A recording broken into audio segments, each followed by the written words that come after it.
Hello. So I've recently been informed that I talk about food in pretty much every one of my videos. So a friend told me this, and it's almost like I have some weird obsession or fetish with food.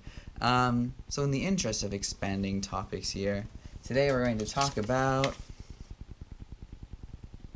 God damn it. Thank you. So after a year in Korea, things that initially seemed strange to me have started to become normal. So I think it's important to every so often look at the different mundane aspects of my life here in order to stay humble and prevent myself from taking for granted how much I've changed. So, how have I changed with regards to school lunches? Uh, First, walking into the cafeteria was a highly baffling experience when I first arrived in my schools. First, I'd never really eaten in a cafeteria, um, but all the students here eat lunch and sometimes dinner in the cafeteria. Basically, when you walk into a Korean school cafeteria, you're given a metal tray that has 5 different receptacles for food.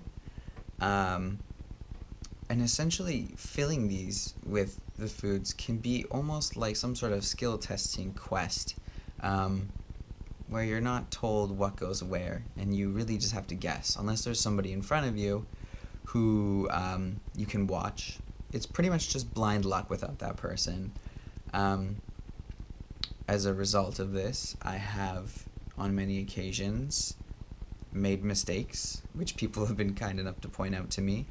And on one special occasion, I put rice into the wrong area of the tray, and a woman behind me in line audibly gasped at me and my foreignness.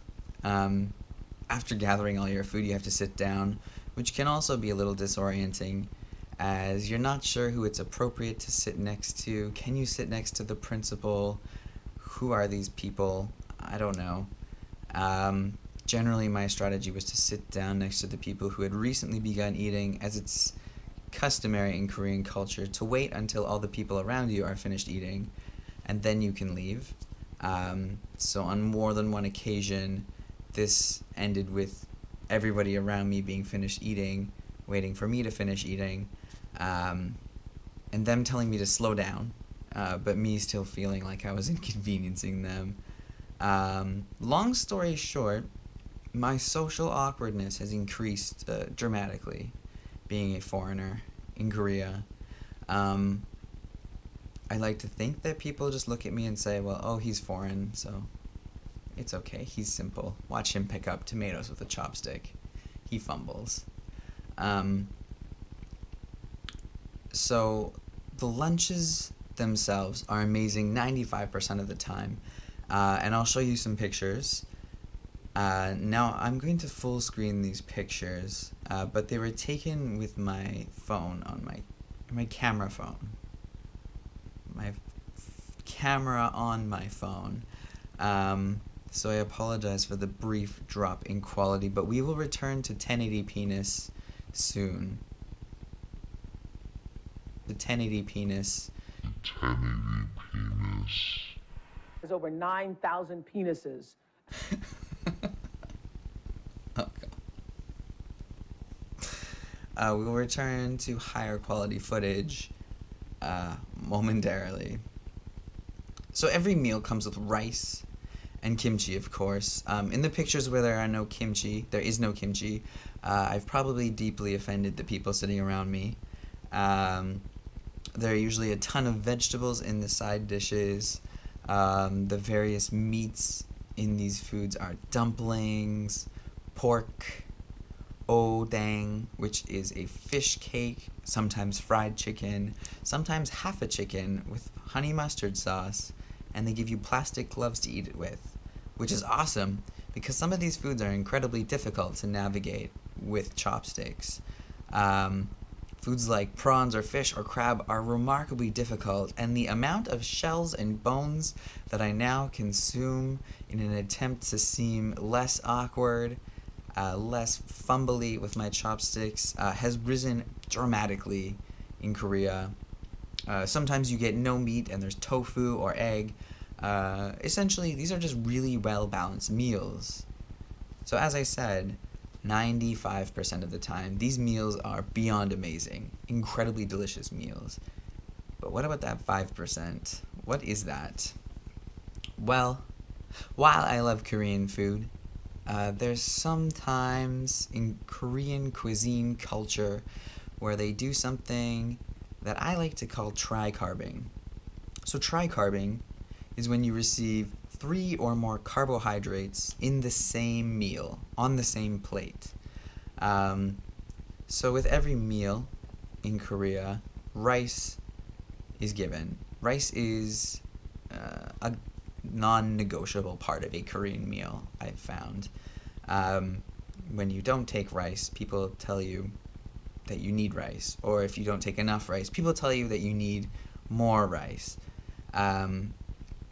So in addition to rice, sometimes you get other carbohydrates like rice cakes or pasta or potatoes or noodles or some other carbohydrate. And this really used to bother me. Until I came to the realization that Korea just really offers a lot more options when it comes to foods. In an American meal, in a typical American meal, you get one of everything. You get one meat, one starch, so rice, pasta, potatoes, and one vegetable dish, usually. But with Korean cuisine, you usually get a main dish and then tons of banchan, which are like side dishes, like kimchi. I can't think of anything else right now. They can be carbs, vegetables, meats, kind of anything.